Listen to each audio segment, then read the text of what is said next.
రామ్మూర్తికి గుండె దడర్రా కొట్టుకుంది. ఒకవేళ వీడు ఢిల్లీ వెళ్ళినా అక్కడి నుండైనా మనల్ని కాంటాక్ట్ చేయొచ్చుగా. అసలు ఢిల్లీ వెళ్ళాడో లేదో, ఎక్కడైనా యాక్సిడెంట్ అయి పడున్నాడో ఏమిటో అన్నాడు దుఃఖంతో గొంతు పుడుకుపోతుండగా. మీరు గాబరా పడకండి బాబాయ్ గారు, కనుక్కుందాం. అప్పుడే మనం ఈ కంక్లూషన్కి రాలేం. మీరు ధైర్యంగా ఉండండి. రంగరాజు ఆయన భుజం మీద చేయి వేసి ఓదార్చాడు. ప్రొఫెసర్ గారి క్వార్టర్స్ ఇక్కడికి కాస్త దూరం. నా స్కూటర్ తెస్తాను, ఇక్కడికే ఉండండి బాబాయ్ గారు. సూర్యం, బాబాయ్ గారిని స్కూటర్ మీద తీసుకెడతాను. మీరిద్దరూ ఏ సైకిల్ అయినా పట్టుకొస్తారా అడిగాడు రంగరాజు. ఎందుకు, నా బైక్ ఉంది, మేమిద్దరం దాని మీద వస్తాం అన్నాడు రంగారావు. అందరూ కలిసి ప్రొఫెసర్ గారింటికి వెళ్ళారు. ఆయనకి రామ్మూర్తిని పరిచయం చేసి విషయం అంతా వివరించాడు సూర్యం. పాపం, ఈయన చాలా కంగారు పడుతున్నారు. సురేష్ జాడ తెలియక ఇందులో ఎలా ప్రొసీడ్ అవ్వాలో ఆయనకి తెలియట్లేదు. మీరేమైనా సలహా ఇస్తారేమోనని మీ దగ్గరికి తీసుకొచ్చాం అన్నాడు. మీరు గాబరా పడకండి. హైదరాబాద్లో ఈ టోర్నీస్ కండక్ట్ చేసిన యూనివర్సిటీని కాంటాక్ట్ చేస్తే చెస్లో పార్టిసిపేట్ చేయడానికి వచ్చిన అగర్వాల్ డీటెయిల్స్ మనకి ఇవ్వగలుగుతారు వాళ్ళు. మనం రిజిస్ట్రార్ని కలుద్దాం. ఆయన యూనివర్సిటీ ఆఫీస్ వాళ్ళని ఇన్స్ట్రక్ట్ చేసి మనకు కావాల్సిన ఇన్ఫర్మేషన్ తెప్పిస్తారు. కంగారు పడకండి అని ప్రొఫెసర్ గారు ఫోన్లో రిజిస్ట్రార్ గారు ఆఫీస్లోనే ఉన్నట్టుగా కన్ఫర్మ్ చేసుకున్నారు. పదండి, మనం ఆయన్ని కలుసుకుని సంగతి చెప్తాం అన్నాడు. ప్రొఫెసర్ గారి కారులో ఆయన, రామ్మూర్తి కూర్చున్నారు. మిగతా ముగ్గురు వాళ్ళ 2 వీలర్స్ మీద బయలుదేరారు. విషయమంతా ఓపిగ్గా విన్న రిజిస్ట్రార్, నో ప్రాబ్లం, అగర్వాల్ ఎవరో ఏమిటో డీటెయిల్స్ హైదరాబాద్లో దొరుకుతాయి. అసలు మా క్లర్క్ ఒక అతన్ని వేరే పని మీద హైదరాబాద్ పంపుతున్నాను. అతన్ని ఈ ఇన్ఫర్మేషన్ కూడా కనుక్కొని రమ్మందాం అని క్లర్క్ని పిలిచి వీళ్ళెదురుగానే అతనికి ఇన్స్ట్రక్షన్స్ ఇచ్చాడు. ఇన్ఫర్మేషన్ రాగానే మిమ్మల్ని కాంటాక్ట్ చేస్తాం. మీ ఫోన్ నెంబర్ ఏదైనా ఉంటే ఇవ్వండి అన్నాడు. రామ్మూర్తి తన ఇంటికి ఫోన్ లేదని చెప్పి ఆఫీస్ నెంబర్ ఇచ్చాడు. రిజిస్ట్రార్కి థ్యాంక్స్ చెప్పి తిరిగి అందరూ ప్రొఫెసర్ గారి ఇంటికి వచ్చారు. రామ్మూర్తి ప్రొఫెసర్ గారికి చేతులు జోడించి కృతజ్ఞతలు చెప్పుకున్నాడు. మా విద్యార్థుల బాగోగులు మాకు ముఖ్యమే. అందులోనూ సురేష్ లాంటి మంచి స్టూడెంట్ విషయంలో హెల్ప్ చేయడం మా బాధ్యత అని ప్రొఫెసర్ రామ్మూర్తికి ధైర్యం చెప్పి పంపించారు. మళ్ళీ వారానికల్లా రామ్మూర్తికి ఫోన్ వచ్చింది. వైజాగ్ రమ్మని. ఆత్రంగా వెళ్ళాడు. యూనివర్సిటీ ఆఫీస్లో క్లర్క్ రామ్మూర్తి కోసం ఎదురు చూస్తున్నాడు. చెస్ పోటీల్లో పాల్గొనడానికి రాహుల్ అగర్వాల్ అనే కుర్రవాడు ఢిల్లీ యూనివర్సిటీ నుండి వచ్చాడు. బహుశా మీ అబ్బాయి అతడితోనే వెళ్ళుంటాడు. అక్కడ చెస్ టోర్నమెంట్స్ కండక్ట్ చేసిన ఆయన్ని కలిశాను. ఆయన దగ్గర చాలామంది ప్లేయర్స్ డీటెయిల్స్ ఉన్నాయి. అగర్వాల్ అడ్రస్, ఫోన్ నెంబర్ కూడా ఉన్నాయి. ట్రంక్ కాల్ చేసి కనుక్కుంటారా అన్నాడు. ఎస్టీడీ రోజులు కావవి. రామ్మూర్తి జవాబు చెప్పేలోపే సురేష్, ప్రొఫెసర్ అక్కడికి వచ్చారు. రామ్మూర్తిని చూసి పలుకరించాడు ఆయన. క్లర్క్ చెప్పిందంతా రామ్మూర్తి ప్రొఫెసర్ గారికి చెప్పాడు. మన ఆఫీస్లోంచే ట్రంక్ కాల్ బుక్ చేయబోయి మళ్ళీ దానికోసం ఈయన ఎక్కడికి పోతారు అన్నాడు ఆయన క్లర్క్ వైపు తిరిగి. క్లర్క్ సరైనట్టు తలూపి ఫోన్ దగ్గరికి వెళ్ళాడు. ట్రంక్ కాల్ రావడానికి చాలా టైం పడుతుందేమో, ఇక్కడే కూర్చుంటారా అన్నాడు ప్రొఫెసర్. కూర్చుంటాను. అదేదో తేలేదాకా కాస్త టెన్షన్గా ఉంటుంది కదా. అయినా నాకు మాత్రం బయటికి వెళ్ళి చేసే పనే ఉంది అన్నాడు రామ్మూర్తి. ఓకే, ఫోన్ మాట్లాడాక ఏ సంగతి నాకు వచ్చి చెప్పండి అని ఒక అటెండర్ని పిలిచి, ఈయన ఇక్కడ కూర్చుంటారు, కాస్త కాఫీ గట్రా ఏమన్నా కావాలంటే తెచ్చిపెట్టు అని చెప్పారు. ట్రంక్ కాల్ బుక్ చేయడానికి వెళ్ళిన క్లర్క్ తిరిగి వచ్చి, ఇంకో గంటన్నర పట్టవచ్చన్నాడు ఆపరేటర్. ఇంకా ఎక్కువసేపే పడుతుందేమో. అవును, మీరు హిందీ మాట్లాడగలరా అని అడిగాడు రామ్మూర్తిని. లేదన్నట్టు తలూపాడు రామ్మూర్తి. ఎందుకోయ్ అని అడిగాడు ప్రొఫెసర్ గారు. ఢిల్లీ కదా, ఆ ఇంట్లో ఉన్న వాళ్ళెవరికి మనం మాట్లాడే ఇంగ్లీష్ అర్థం కాకపోతే తంటా వస్తుంది. ఉండండి, ఇప్పుడే వస్తా అంటూ వెళ్ళి ఇంకో కుర్ర క్లర్క్ని వెంటబెట్టుకొచ్చాడు. ఇదిగో, ఈయన హిందీ బాగా మాట్లాడతారు, ఆ సీట్లో ఉంటారు. ఫోన్ రాగానే మీరు ఈయన్ని పిలుచుకురండి. ఈయనకి విషయం అంతా చెప్పానులేండి అని పరిచయం చేసి వెళ్ళిపోయాడు క్లర్క్. ఫోన్ వచ్చాక ఏ సంగతి నాకు డిపార్ట్మెంట్కి వచ్చి చెప్పండి, వస్తాను అని ప్రొఫెసర్ వెళ్ళిపోయాడు. ఆఫీస్లో ఓ పక్కగా వేసిన బెంచీ మీద కూర్చుని ట్రంక్ కాల్ పిలుపు కోసం ఎదురు చూస్తున్న రామ్మూర్తికి మనస్సంతా ఎన్నెన్నో సందేహాలతో నిండిపోయింది. ట్రంక్ కాల్ వచ్చాక సరిగ్గా స్పష్టంగా వినిపిస్తుందా? ఇక్కడి వాళ్ళు అడిగింది అక్కడి వాళ్ళకి అర్థమవుతుందో అవ్వదో? రకరకాల ప్రశ్నలు మనస్సంతా అలజడి పెడుతుంటే తల వెనక్కి వాల్చేసి విస్త్రాణగా కూర్చుండిపోయాడు. అలా ఎంతసేపు ఉన్నాడో అతనికి తెలియకుండానే కునుగు పట్టేసింది. బాబాయ్ గారు అన్న పిలుపుతో ఉలిక్కిపడి కళ్ళు తెరిచాడు. ఏమిటి, ట్రంకాల్ దొరికిందా? ఆత్రంగా అడిగాడు. ఇంకా లేదు, వస్తుంది లేండి. సూర్యం, రంగరాజు రామ్మూర్తికి చెరువు వైపు కూర్చున్నారు. ఓ, మీరిద్దరూ ఎప్పుడొచ్చారు? ఈ ట్రంకాల్ ఏదో మాట్లాడి నేనే మీ దగ్గరకు వద్దాం అనుకుంటున్నా అన్నాడు రామ్మూర్తి. మా ప్రొఫెసర్ గారు చెప్పారు మీరు ఇక్కడ ఉన్నట్టు. లంచ్ బ్రేక్లో ఓసారి వెళ్ళి చూసి రమ్మన్నారు. ఇంకా ట్రంకాల్ రాలేదా? మీరేమన్నా తినొచ్చారా? సూర్యం ప్రశ్నించాడు. ఇదిగో ఈ ఫోన్ ఏదో తగిలితే చాలు, తినడం తాగడం తర్వాత చూసుకోవచ్చు అన్నాడు రామ్మూర్తి నీరసంగా. ఇప్పుడే వస్తా అని ఎటో వెళ్ళాడు రంగరాజు. అగర్వాల్ ఫోన్ నెంబర్ ఎలా దొరికింది? సూర్య అడిగాడు. క్లర్క్ చెప్పిందంతా సూర్యానికి చెప్పి, మీ యూనివర్సిటీలో అందరూ చాలా మంచివాళ్ళు సుమా, చాలా హెల్ప్ఫుల్గా ఉన్నారు. మీరంతా సాయం చేయకపోతే నేనేమైపోయేవాడినో అన్నాడు రామ్మూర్తి. వీళ్ళిలా మాట్లాడుకుంటుండగా రంగరాజు టిఫిన్ పొట్లాంతో వచ్చాడు. రామ్మూర్తిని బలవంతపెట్టి టిఫిన్ తినిపించి కాఫీ తెప్పించి ఇచ్చాడు. ఇంతలో ఢిల్లీ ట్రంకాల్ వచ్చిందన్న ఖబర్ వచ్చింది. హిందీ మాట్లాడే క్లర్క్తో సహా ముగ్గురు ఫోన్ దగ్గరికి వెళ్ళారు. బాగా మాట్లాడలేకపోయినా ఎవరైనా హిందీ మాట్లాడుతుంటే అర్థం చేసుకోగలడు రామ్మూర్తి. ఇటువైపు నుండి అతడు మాట్లాడేదాన్ని బట్టి విషయం చూచాయిగా అర్థం చేసుకోగలుగుతున్నాడు. అవతలి వాళ్ళని లైన్లో ఉండమని చెప్పి క్లర్క్, లక్కీగా రాహుల్ అగర్వాలే ఇంట్లో ఉన్నాడు, ఇప్పుడు మాట్లాడుతున్నది అతడే. సురేష్ ఢిల్లీకి రాలేదంటున్నాడు. ఇంగ్లీష్ మాట్లాడగలడు, మీరు మాట్లాడతారా అన్నాడు రామ్మూర్తితో. రామ్మూర్తి రిసీవర్ అందుకున్నాడు. క్లర్క్ తనతో అగర్వాల్ చెప్పిందంతా ఓ కాగితం మీద రాసేశాడు, మళ్ళీ మర్చిపోతానేమోనని. రామ్మూర్తి కూడా మాట్లాడి నిరాశగా రిసీవర్ పెట్టేసి తల వేలాడేసి కూర్చుండిపోయాడు. రంగరాజు, సూర్యం ఏమిటి సంగతి అన్నట్టు సైగ చేశారు క్లర్క్ కేసు తిరిగి. అగర్వాల్ బయలుదేరిన రోజున అదే ట్రైన్లో సురేష్కి రిజర్వేషన్ దొరకలేదుట. ఆ మర్నాడు ఆర్ఏసీలో దొరికిందిట. అందులో వస్తాడన్నట్ట సురేష్. ముందు రోజు ఢిల్లీ వెళ్ళిన అగర్వాల్ ఆ మర్నాడు సురేష్ని రిసీవ్ చేసుకోవటానికి స్టేషన్కి వెళ్ళాడట. కానీ సురేష్ రాలేదుట. ఇది అగర్వాల్ నాతో చెప్పిన సంగతి. మీకు అది చెప్పాడా? అవునన్నట్టు తలూపాడు రామ్మూర్తి. సూర్యం, రంగరాజు ఇప్పుడేం చేద్దాం అన్నట్టు ఒకరి మొహాలు ఒకరు చూసుకున్నారు. కాసేపు ఆలోచించి, మా ప్రొఫెసర్ గారి దగ్గరికి వెడదాం, ఆయన ఇంకా మనం ఏం చేయాలో చెప్పగలుగుతారు. లేవండి బాబాయ్ గారు, రామ్మూర్తిని లేవదీశాడు సూర్య. ఎవరేం చెప్తే అది చేయడం తప్ప మరో ఆలోచన రాకుండా మొద్దుబారిపోయింది రామ్మూర్తి మెదడు. సూర్యం చేయి పట్టుకుని మెల్లిగా లేచాడు. క్లర్క్కి థ్యాంక్స్ చెప్పి రామ్మూర్తిని తీసుకెళ్లారు సూర్యం, రంగరాజు.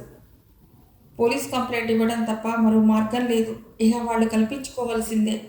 ఇప్పటికే చాలా రోజులైంది అన్నాడు ప్రొఫెసర్ గారు. కన్నీళ్లు జలజలా రాలే రామ్మూర్తి కళ్ళలోంచి. అంతేనంటారా అన్నాడు వణుకుతున్న కంఠంతో. జాలిగా చూశారు ప్రొఫెసర్ గారు.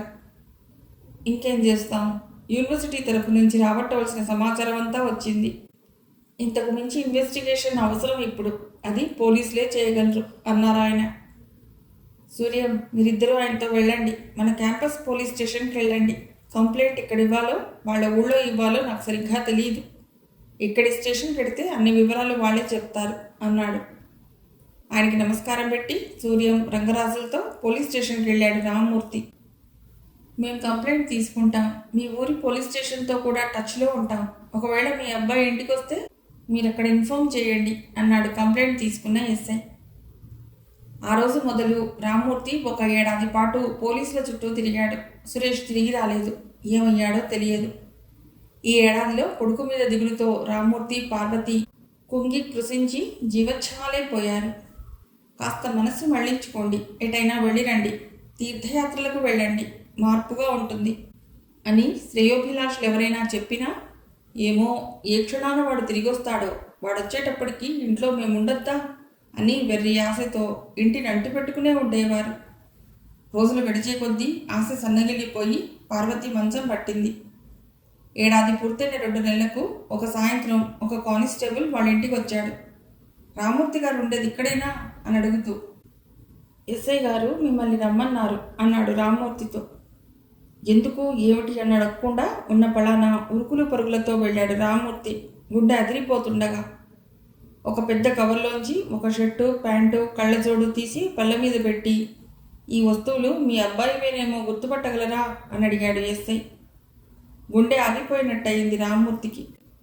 నీళ్లు నిండిన కళ్ళతో వాటిని తడిమి తడిమి చూశాడు. మనిషి లేడా?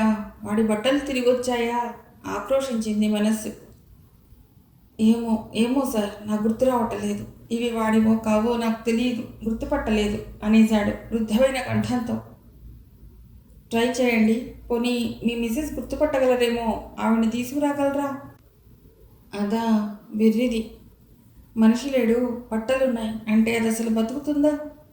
ఎంత ఆపుకుందాం అనుకున్నా ఆగని ఏడుపు అతడి మాటలు మింగేసింది. కొంచెం ధైర్యంగా ఉండండి సార్, ఇవి మీ అబ్బాయివి కావని తేల్చేసుకున్నాం అనుకోండి, మనకి హోప్ ఉంటుంది. మీ మిసెస్ని అడిగి చూడండి, తొందరేం లేదు, నెమ్మదిగానే, టేక్ యువర్ ఓన్ టైం అన్నాడు ఎస్ఐ కొంచెం అనునయంగా. ఏమీ బదులు చెప్పకుండా ఇంటికి వచ్చేశాడు రామ్మూర్తి. స్టేషన్కి ఎందుకు వెళ్ళారు అని పార్వతి ఎంత అడిగినా చెప్పకుండా దాటేశాడు 4-5 రోజుల పాటు. కానీ మనసులో ఏమూలో పీకింది. ఈ బట్టలు మీ అబ్బాయివి కావని తెలిపోతే ఇంకా హోప్ ఉంటుందిగా అన్న ఎస్ఐ మాటలు గుర్తొచ్చి ఆ సంగతి పార్వతికి చెప్పడమే మంచిదేమో అని ఆలోచించారు. 2 రోజులు బాగా ఆలోచించి నెమ్మదిగా పోలీస్ స్టేషన్కి తను ఎందుకు వెళ్ళింది బయటపెట్టాడు. వాడి బట్టలు నువ్వు గుర్తుపట్టగలవా? కానీ అలాంటి చొక్కా మన వాడికున్నా ఇంకా చాలామందికి ఉండే అవకాశం ఉందిగా. కేవలం బట్టల్ని బట్టి వాడి గురించిన వివరాలు తెలుస్తాయని నాకు నమ్మకం లేదు అన్నాడు. పార్వతి రామ్మూర్తి అనుకున్నట్టు గాబరాపడి ఏడవలేదు. వాడి బట్టలు నేను గుర్తుపట్టగలనండి. వాడి చొక్కాలన్నింటికీ కింది బొత్తాం కన్నా కిందుగా లోపలి వైపు ఎస్ అన్న అక్షరం కుట్టమనేవాడు. వైజాగ్లో కుట్టించుకున్న చొక్కాలు కూడా తీసుకొచ్చి నా చేత కుట్టించుకున్నాడు. అన్నిటికీ నీలం రంగు దారమే వేయమనేవాడు. అదే వేశాను. నన్ను పోలీస్ స్టేషన్కి తీసుకెళ్ళండి, నేను చూస్తాను అంది. ఇద్దరూ రిక్షా చేసుకుని పోలీస్ స్టేషన్కి వెళ్ళారు. అప్పుడే ఎక్కడికో వెళ్ళటానికి బైక్ స్టార్ట్ చేస్తున్న ఎస్ఐ వీళ్ళని చూసి వెనక్కి వచ్చాడు. ర్యాక్లోంచి కవర్ తీసి బట్టలు బల్ల మీద పెట్టాడు. పార్వతి గబగబా చొక్కా మడతలు విప్పింది. లోపలి వైపు ఆఖరి బొత్తాం కిందుగా నీలిరంగులో నీటిగా కుట్టి ఉన్న ఎస్ అక్షరాన్ని రామ్మూర్తికి చూపించి స్పృహ తప్పి పడిపోయింది. ఆ బట్టలు సురేష్ వేరని తేలిన తర్వాత పోలీసులు అందించిన కథనం ప్రకారం ఇంటాసీ స్టేషన్కి 4 మైళ్ళ అవతల పట్టాల పక్కన రాళ్లగుట్ట దగ్గర ముళ్ళకంపలో సురేష్ శవం పడింది. నిర్మానుష్యమైన ఆ ప్రదేశం చిన్న చిట్టడవి లాంటిది. అటువైపుగా మనుషులు రావటం అరుదు. పట్టాల టెస్టింగ్ కోసం అటువైపు వచ్చిన రైల్వే టీం వాళ్ళు ఆ పక్కన రాబందుల గుంపు చూసి అనుమానం వేసి తమ వెహికల్ దిగి చూస్తే అక్కడ శవం కనిపించింది. వాళ్ళు వెంటనే ఇటాసీ స్టేషన్కి రిపోర్ట్ చేశారు. అప్పటికే 1 వారం రోజులు అయ్యి పురుగులు, పక్షులు రంధ్రాలు పొడి చేసి గుర్తుపట్టడానికి వీల్లేకుండా ఉన్న ఆ శవాన్ని రైల్వే పోలీసు వారు రాష్ట్ర పోలీసు శాఖకు అప్పగించారు. రాళ్లగుట్ట మీద పడి తల పగలటం వల్ల ఆ వ్యక్తి చనిపోయాడని నిర్ధారించాడు. శవం ఒంటి మీద బట్టలు, జేబులో పగిలిన కళ్ళజోడు తప్ప ఏమీ దొరకలేదు. జేబులో పర్సు, టికెట్ లాంటివేమీ దొరకలేదు. అతడు రైల్లోంచి రాళ్లగుట్ట మీద పడ్డాడో లేక ఎవరైనా అతన్ని ఇక్కడ రాళ్లతో తల పగలగొట్టి చంపారో నిర్ధారించడానికి ఆధారాలేమీ దొరకలేదు. ఆ రాష్ట్ర పోలీసుల హయాంలోనే శవం 1 రోజులు ఉండిపోయింది. మిస్సింగ్ పర్సన్గా వచ్చిన కంప్లైంట్లో ఏ డిస్క్రిప్షన్కి ఈ బాడీ సరిపోలేదు. రకరకాల పోలీస్ ప్రొసీజర్స్, అనుకోని ఆలస్యాల వల్ల నెలల తరబడి ఆ కేసు ఇంటాసీ పోలీసుల పరిధిలోనే ఉండిపోయింది. ఈలోగా పూర్తిగా కుళ్ళిపోయిన ఆ శవాన్ని పోలీసులే దహనం చేశారు. ఆ శరీరం ఆఖరిసారిగా ధరించిన బట్టలు మాత్రం మిగిలాయి. తల మీద గాయాల వల్ల చొక్కా కాలరు రక్తసిక్తమై చిరిగిపోయింది. ఆ చిరిగిన కాలరు పీలికల్లోంచి టైలర్ లేబుల్ మీద అక్షరాలు విశాఖపట్నానికి చెందినవి అని తేలటానికి మరో 6 నెలలు పట్టింది. ఇది ఆంధ్రప్రదేశ్కి చెందిన శవమేనని నిర్ధారించి 7 డిస్క్రిప్షన్, బట్టలు హైదరాబాద్ పంపి చేతులు దులుపుకున్నారు ఆ రాష్ట్ర పోలీసులు. సురేష్ కనిపించకుండా పోయి 1 ఏడాది దాటిపోయిన తర్వాత అతడి చావు వార్తను మోసుకుంటూ వచ్చి అతని తల్లిదండ్రులను చేరాయి అతడి బట్టలు. సురేష్ అకాల మరణం పొందటానికి దారితీసిన పరిస్థితులేమిటో పోలీసులు కానీ అతని తల్లిదండ్రులు కానీ ఊహించను కూడా ఊహించలేదు. దేవుడికి ఒక్కడికే తెలిసిన ఆ నిజం ఇది. అగర్వాల్ని రైలెక్కించి తిరిగి యూనివర్సిటీలో తనకి అలాట్ చేసిన రూమ్కి వచ్చి పడుకుండిపోయాడు సురేష్. మేలుకున్నాక తను కూడా ఢిల్లీకి వెళుతున్నట్టు ఇంటికి టెలిగ్రామ్ ఇద్దామని బయలుదేరాడు. రూమ్లోంచి ఇవతలకొచ్చాడో లేదో రోడ్డు మీద గుంపులు గుంపులుగా కేకలు పెడుతూ పరిగెడుతున్న విద్యార్థులు కనిపించారు. రాళ్లు విసురుకుంటున్నారు. కనిపించిన వెహికల్స్ నల్లా తగలబెడుతున్నారు. ఎందుకు గొడవ చేస్తున్నారో తెలియకుండా నానా భీభత్సం సృష్టిస్తున్నారు. ఇంతలో ఒకతనొచ్చి, ఎక్కడికి బయలుదేరావు? పద, రూమ్లోనే తలుపేసుకుని ఉండిపో అని కంగారుగా లాక్కుపోయాడు సురేష్ని. అతడిలాగే వేరే యూనివర్సిటీ నుండి ఆటల పోటీలకు వచ్చిన ఇంకో విద్యార్థి. అర్ధరాత్రి ఉద్రిక్తత ఇంకా సద్దుమణగలేదు. పొద్దున్న రైలుకి వెళ్లే ముందు టెలిగ్రామ్ ఇద్దామని అడిగితే క్యాంపస్ పోస్టాఫీస్ మొత్తం ధ్వంసమైపోయింది. విరిగిపోయిన తలుపులు, సగం కాలిపోయిన ఫర్నిచర్. పోస్టాఫీస్ చుట్టుపక్కలంతా ఫర్లాంగు దూరం వరకు చిందరవందరగా ఎన్నెన్నో ఉత్తరాలు, ఏవేవో కాగితాలు. కిందటి రోజున జరిగిన విధ్వంసకాండ పోస్టాఫీస్ దగ్గరే క్లైమాక్స్కి వచ్చిందేమో అనిపించేలా ఉంది. క్యాంపస్ అంతా పోలీసులు. విసిగిపోయి ఏకంగా ఢిల్లీకి వెళ్ళాక తండ్రి ఆఫీస్కి ఫోన్ చేయవచ్చులే అనుకున్నాడు సురేష్.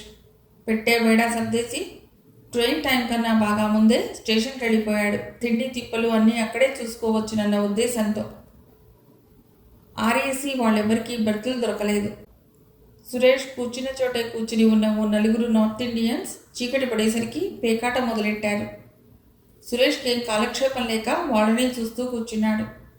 రాత్రి భోజనాలై అంతా సద్దుమడిగాక వాళ్ళు బాటిల్స్ తీసి తాగుడు కూడా కానిచ్చారు. వాళ్ళనే చూస్తూ కునికిపాట్లు పడుతున్న సురేష్ ఆ నలుగురిలో ఒకడు జేబులోంచేవో మాత్రలు తీసి నోట్లో వేసుకుని ఒక్కడి విస్కీ తాగడం చూశాడు. అది చూడగానే తాను ఆ రోజు మాత్రలు వేసుకోవటం మర్చిపోయాడని గుర్తుకొచ్చింది. ఆలోచిస్తే అగర్వాల్తో చదరంగం గురించి చర్చలు, బస్సులు ఆటోలు ఎక్కి సైట్ సీయింగ్. ఈ హడావుడిలో తను ముందు రోజు కూడా మందు వేసుకోలేదని గుర్తుకొచ్చింది. గబగబా సూట్ కేసు తెరిచి తను సాధారణంగా మందులు పెట్టుకునే చిన్న ప్లాస్టిక్ సంచి తీశాడు. అది ఖాళీగా కనిపించింది. ఢిల్లీలో దిగగానే ముందు మందులు కొనేయాలి అనుకున్నాడు. కానీ మనసేదో కీడు శంకించింది. కునికిపాట్లు పడుతూ ఉలిక్కిపడి లేస్తూ అర్ధరాత్రి దాకా గడిపాక టాయిలెట్స్ వైపు వెళ్ళటానికి లేచాడు. తాగుబోతులు నలుగురు రకరకాలుగా వేలాడిపోతూ నిద్రపోతున్నారు. వాళ్ళని దాటి టాయిలెట్స్ వైపు 4 అడుగులు వేశాడో లేదో మూర్ఛ మహమ్మారిలా కమ్ముకొచ్చి పడిపోయింది. కాళ్ళు చేతులు కొట్టుకుంటూ అతడక్కడ ఎంతసేపు పడి ఉన్నాడో గాఢ నిద్రలో మునిగి ఉన్న తోటి ప్రయాణికులు ఎవరూ చూడలేదు. దానంతటదే ఫిట్ తగ్గి శరీరం మామూలు స్థితికి వచ్చినా అతడి మతి మాత్రం మరొక స్థితిలోనే ఉంది. ప్యూగో స్టేట్. ఏదో లోకంలో ఉన్నవాడిలా లేచి నిలబడ్డాడు. ఎవరో గడియ వేయకుండా నిర్లక్ష్యంగా వదిలేసిన తలుపు గాలి విసురులకి, బండి కుదుపులకి ఆగలేక ఒక్కసారిగా భళ్ళున తెరుచుకుంది. సరాసరి తెరుచుకున్న ఆ ద్వారంలోంచి గాల్లోకి అడుగు వేశాడు సురేష్. విసురుగా పోయి రాళ్లగుట్టల మీద పడి దొర్లిపోయాడు. అతడు రైల్లోంచి గాల్లోకి అడుగు వేయటం చూసిన వాళ్ళెవరూ లేరు. అతని తల పగిలిన శబ్దాన్ని కూడా తను చేస్తున్న ఎన్నో రకాల చప్పుళ్లతో కలుపుకొని రైలు ఆగకుండా వెళ్ళిపోయింది. సాక్షులు లేని సురేష్ మరణానికి కారణం ఎవరు? ఒక అతి క్లిష్టమైన జీవరసాయనాల మానవ శరీరం. ఈ శరీరంలోని రసాయన సమతౌల్యం తప్పిపోయి జబ్బులు వస్తుంటాయి. కొన్ని జన్యుపరంగా వచ్చే జబ్బులైతే మరికొన్ని కేవలం స్వయంకృతాపరాధాలకు ఫలితంగా వచ్చే జబ్బులు. కొన్ని జబ్బులు అసలు ఎందుకు వస్తాయో కారణమే తెలియదు. కానీ సమాజం అని అందరూ అంటూ ఉండే ఈ మనుషుల సమూహం చాలా చెడ్డది. ఒక్కోసారి మనుషులకు వచ్చే రోగాలను కొన్నింటిని చాలా సున్నితంగా గ్లామరస్గా చూస్తుంది. మరికొన్నింటిని స్టిగ్మా లాగా, దాచుకోవలసిన మాయని మచ్చల్లాగా చూస్తుంది. ఈ జబ్బు ఎందుకు వచ్చింది అన్న వివక్షతో సమాజానికి పనిలేదు. ఇటువంటి సమాజంలో పెరిగిన సురేష్కి తన జబ్బుని దాచిపెట్టాలనిపించటం సహజం. ఇతరుల ముందు తనకి జబ్బుందని, తాను ఎపిలెప్సీ పేషెంట్ అని చెప్పుకోవటానికి న్యూనత. కొత్త వాళ్ల ముందు తన మందులు తను వేసుకోలేని పిరికితనం. అదేమీ అపరాధం కాదని తెలిసినా కూడా. అదే ఏబీపీ లేక డయాబెటీస్ పేషెంట్లో అయితే తామెంత మంచి ఖరీదైన మందులు వాడుతున్నామో, ఆహారపరంగా ఎన్నెన్ని జాగ్రత్తలు తీసుకుంటున్నామో లెక్చర్ ఇచ్చి వివరిస్తుంటారు తెలిసిన వాళ్ళకి, తెలియని వాళ్ళకి. అదేదో తాము సాధించిన చాలా గొప్ప విజయంలాగా. కానీ సురేష్ లాంటి పేషెంట్లలో న్యూనత, పిరికితనం. సురేష్ సరైన సమయంలో మందులు వేసుకోవటానికి అడ్డొచ్చి న్యూనతను, పిరికితనాన్ని అతడిలో పెంచిన ఈ సమాజమే అతడి మరణానికి కారణమా?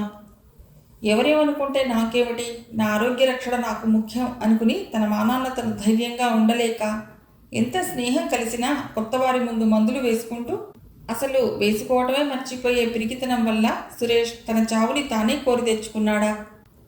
ఎవరెంత జాగ్రత్తగా ఉన్నా అప్పుడప్పుడు నన్ను గుర్తు చేసుకోండి అంటూ తన క్రూరమైన పంజా విసిరే విధి సురేష్ చావుకి కారణమైందా?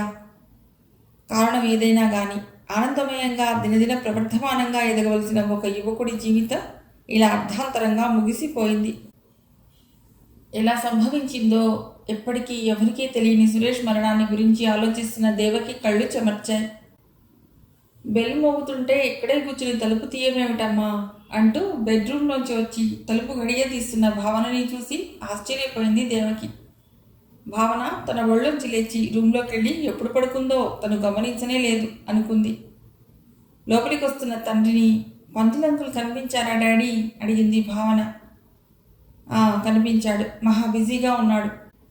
శౌరిని, రాకేష్ని కలిసి చూశానని చెప్పాడే వీళ్ళ స్కూల్ దగ్గర బడ్డీ కొట్టువాడు. వాడు పెద్ద డ్రగ్ పెడ్లరట. సిగరెట్ ప్యాకెట్తో పాటు వాడు కుర్రవాళ్ళకి డ్రగ్ సప్లై చేస్తాడట. వాడిని అరెస్ట్ చేశారు. చాలా పెద్ద డ్రగ్ ర్యాకెట్ బయటపడుతుందని చెప్పుకుంటున్నారు అన్నాడు వాసు. నెట్టూర్చింది దేవకి. దిగులు పడకు, ఈ డ్రగ్ స్మగ్లింగ్ కేసులో పడి మన వాడి కేసు వెనకబడుతుందేమోనని వరే అవుతున్నట్టున్నాం. అలా ఏం జరగదని హామీ ఇచ్చాడు మన ఎస్ఐ.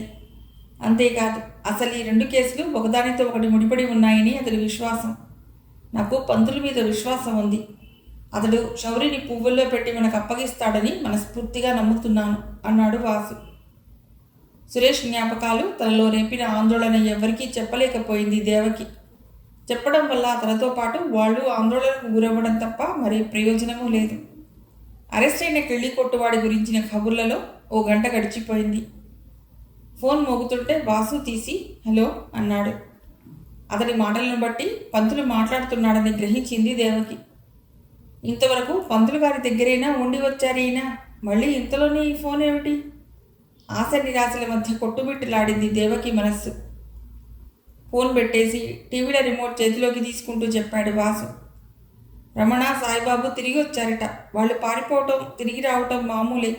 అయినా ఈసారి మట్టుకు ఊళ్ళోకి వస్తూనే లోకల్ మీడియా వాళ్ళందరినీ పెట్టి ప్రెస్ మీట్ పెట్టి ఎవరో తమని ఎత్తుకుపోతే కష్టపడి వాళ్ళ కళ్ళల్లో కారం కొట్టి తప్పించుకొచ్చినట్లు చెప్పారట.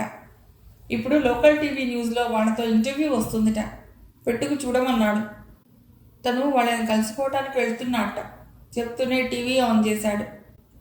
అంతవరకు వస్తున్న కార్యక్రమం ఏదో అప్పుడే ఆగిపోయినట్టుంది.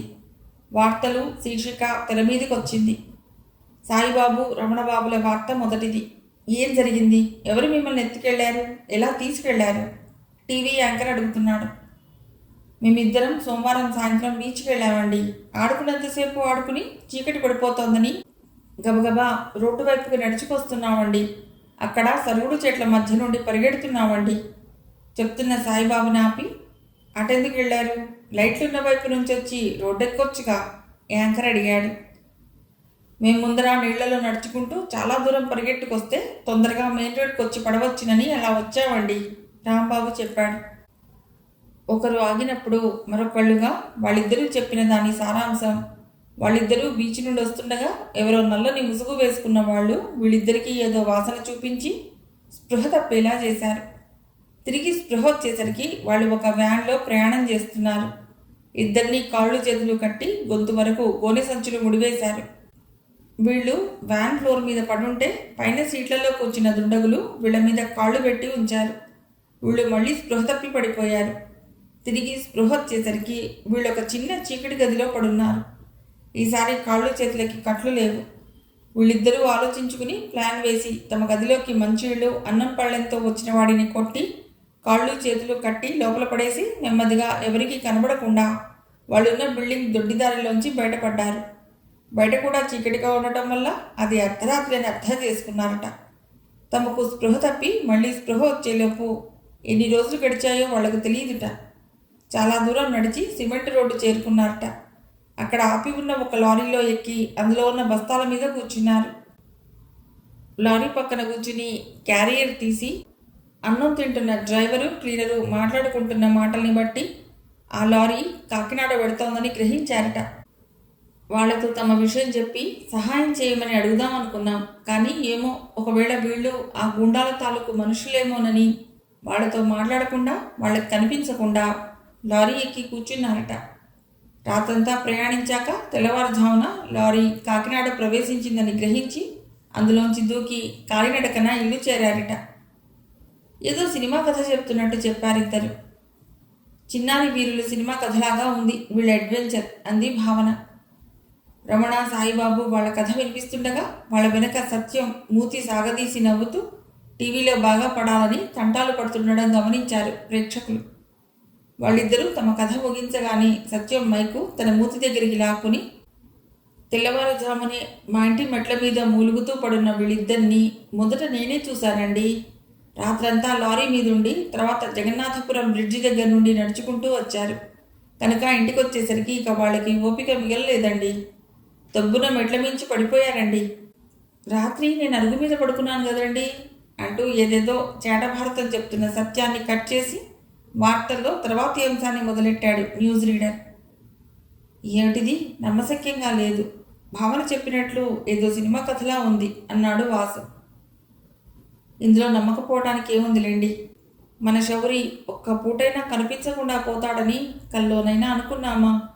అది ఇప్పుడు జరిగిందా లేదా? అలాగే ఎన్నో విచిత్రాలు బాధగా అంది దేవకి. వాసు ఏం మాట్లాడలేకపోయాడు. భావన మాత్రం ఊరుకోలేదు. ఏమో, నాకు వీళ్ళిద్దరి మాటలు ఎందుకో నమ్మబుద్ధి కావట్లేదు. కిడ్నాపర్స్ నుంచి తప్పించుకోవటం సినిమాల్లోలాగా అంత ఈజీ ఏం కాదు. అదే ఈజీ అయితే అన్నయ్య ఎప్పుడో ఇంటికి వచ్చేసి ఉండేవాడు అంది. దేవకి నిట్టూర్చి ఊరుకుంది. ఆ రోజు అందరికీ రమణ, సాయిబాబుల కిడ్నాప్ ఉదంతమే చర్చనీయాంశం అయ్యింది. అలివేలు ఫోన్ చేసి ఆ సంగతే మాట్లాడింది. మన పిల్లలు కూడా ఇలా ఏదో ట్రిక్కు చేసి బయటపడితే బాగుండదు అంది. పొద్దున్నే 6:30 కల్లా ప్రత్యక్షమయ్యాడు పంతులు.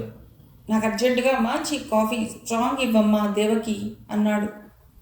ఇంకొక 2-3 రోజులు ఓపిక పడితే చాలు, శౌరి ఎక్కడ దాగున్నా తీసుకొస్తాను అన్నాడు కాఫీ కప్ అందుకుంటూ. పంతులు గొంతు విని లేచొచ్చారు వాసు, భావన. ఏమిటలా ఉన్నావు? మాకన్నా కూడా నిద్ర తక్కువైపోయినట్టుంది. తిండి తిని ఎన్నాళ్ళలో అయిపోయినట్లున్నావు అన్నాడు వాసు పంతుల్ని పరీక్షగా చూస్తూ. పంతులి మొహం బాగా పీక్కుపోయినట్టుండటం అప్పుడు గమనించింది దేవకి. కళ్ళు కూడా బాగా ఎర్రబారి ఉన్నాయి. మరేం చేయమంటావు? మొన్నటి నుండి ఇదిగో ఇప్పుడు ఈ కప్పు కాఫీ వరకు కాఫీ టీలే ఆధారంగా జీవిస్తున్నా. ఈ పాటికి నా జీర్ణకోశంలో 5-6 అల్సర్స్ పెరిగిపోయి ఉంటాయి. ఏం చేస్తాం, పని ఒత్తిడి అలా ఉంది అన్నాడు పంతులు. అయ్యయ్యో, అందరి కోసం శ్రమపడుతూ మీరు పస్తులు ఉండటం ఏమిటి? ఉండండి, కాస్త టిఫిన్ ఏదైనా చేసుకొస్తా. చకచకా ఉప్మా చేసి పట్టుకురావటానికి వంటింటి వైపు దారి తీసింది దేవకి. నువ్విప్పుడెటు కదలకు. ఇప్పుడొచ్చే లోకల్ ఛానల్ న్యూస్ చూసి తీరాలి. మీరందరూ గొప్ప తమాషా చూస్తారు. అదయ్యాక నేనే మీకు హోటల్లో ట్రీట్ ఇస్తాను అన్నాడు పంతులు. ఏ, నువ్వెక్కడైనా స్టేజ్ ఎక్కి సంగీతం పాడావా? ఇవాళ వార్తల్లో అతి ముఖ్యంగా ఆ ప్రోగ్రాం చూపిస్తారా? నవ్వుతూ అడిగాడు వాసు. సంగీతం నేను కాదు, పాడిన వాళ్ళు వేరే ఉన్నారు. పంతులు రిమోట్ అందుకుని టీవీ ఆన్ చేశాడు. అప్పుడే వార్తలు మొదలయ్యాయి. నిన్న మా కేంద్రం నుండి ప్రసారమైన వార్తాంశం ఒకటి పూర్తిగా అబద్ధమని తేలిపోయింది. రమణ, సాయిబాబు అనే 2 అబ్బాయిలు తాము కిడ్నాపర్స్ చేతుల్లోంచి అతి సాహసంగా తప్పించుకుని ఇల్లు చేరామని మేము ప్రసారం చేసిన వార్త పూర్తిగా అబద్ధమని ఆ కుర్రవాళ్ళు కల్పించి చెప్పిన కట్టు కథ అని తేలింది అన్నాడు టీవీ న్యూస్ రీడర్. వాట్? పంతులు తప్ప మిగతా 3 ఆశ్చర్యపోయారు. ఇంకేం చేస్తారోనని చెవులు రిక్కించారు.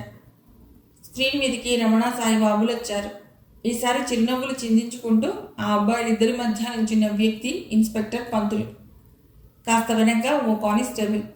పక్కన ఏడుపు మొహం పెట్టుకుని నించున్న సత్యం స్పష్టంగా కనిపిస్తున్నాడు. రమణ మొహాన్ని చేతుల్లో దాచుకుని భుజాలు ఎగరేస్తూ వెక్కి వెక్కి ఏడుస్తున్నాడు. సాయిబాబు కళ్ళు తుడుచుకుంటూ చెబుతున్నాడు. మమ్మల్ని ఎవరో ఎత్తుకుపోవడము, మేము వాళ్ళ నుండి తప్పించుకురావటము అంతా అబద్ధం అండి. దీనికంతటికీ మా సత్యం మామయ్య కారణం అండి. ఇదిగో ఇతనేనండి. వెర్రి చూపులు చూస్తున్న సత్యం ఏడుపు మొహం ఓ క్షణం స్క్రీన్ మీదకి వచ్చింది. సత్యం మమ్మల్ని రామచంద్రాపురం తీసుకెళ్ళి ఊరికి కొంచెం దూరంగా ఓ పాడుపడ్డ ఇంట్లో ఉంచాడండి. ఆ ఇల్లు మా తాతగారిదేనండి. ఆ ఇంట్లో ఇదివరకెవరో అద్దెకుండేవారండి. బాగా పాడైపోవడంతో ఇప్పుడు ఎవరికీ అద్దెకి ఇవ్వకుండా దాన్ని అమ్మేద్దామన్న ఉద్దేశంతో తాళం పెట్టి ఉంచారండి మా తాతగారు. మమ్మల్ని అక్కడ ఉండమని 3-4 రోజుల తర్వాత ఇలా కిడ్నాపర్స్ చేతుల్లోంచి తప్పించుకొచ్చామని చెప్పమని ప్లాన్ అంతా సత్యమే చెప్పాడండి. రోజు మాకు తిండి తనే తీసుకొచ్చేవాడండి. నిన్న ముగ్గురం కలిసి లాస్ట్ బస్సులో కాకినాడ వచ్చి నాటకాలు ఆడామండి, ముగించాడు సాయిబాబు. ఎందుకు ఇలా నాటకం ఆడారు? టీవీ రిపోర్టర్ అడిగాడు. కన్నీళ్లు తుడుచుకుని, ఇలా చేస్తే పేపర్లో మా గురించి రాస్తారని, మమ్మల్ని టీవీలో చూపిస్తారని, మేం బాగా ఫేమస్ అయిపోతామని చెప్పాడండి మా సత్యం. మేం ఫేమస్ అయిపోయాక మాకు సినిమాల్లో, టీవీ సీరియల్స్లో ఆఫర్స్ వస్తాయన్నాడండి. అభిమాన సంఘం తరపున చిరంజీవితో చెప్పి మాకు వేషాలు తెప్పిస్తానని కూడా అన్నాడు. అందుకని మీ సత్యం చెప్తే మట్టుకు మీరెందుకు అతడి మాట విన్నారు? మీరేం మరీ చిన్నపిల్లలు కారుగా? రిపోర్టర్ ప్రశ్న. చొక్కాతో మొహాన్ని ఒకసారి శుభ్రంగా తుడుచుకుని, ఎందుకు వినవండి, మాకు మాత్రం ఫేమస్ అయిపోవాలని ఉండదేమిటండి అక్కసుగా అన్నాడు సాయిబాబు. ముఖం తుడుచుకుని రమణ కూడా తలెత్తి కక్షగా చూశాడు. రిపోర్టర్ కానీ పంతులు కానీ ఏం మాట్లాడకుండా అతను ఇంకా ఏం చెప్తాడా అని ఎదురు చూశారు. మమ్మల్ని అందరూ బాగా చూడాలని, పొగడాలని మాకు మాత్రం అనిపించదేమిటండి? ఇంట్లో ఎప్పుడూ చదువుకోండర్రా అంటుంటారు అందరూ.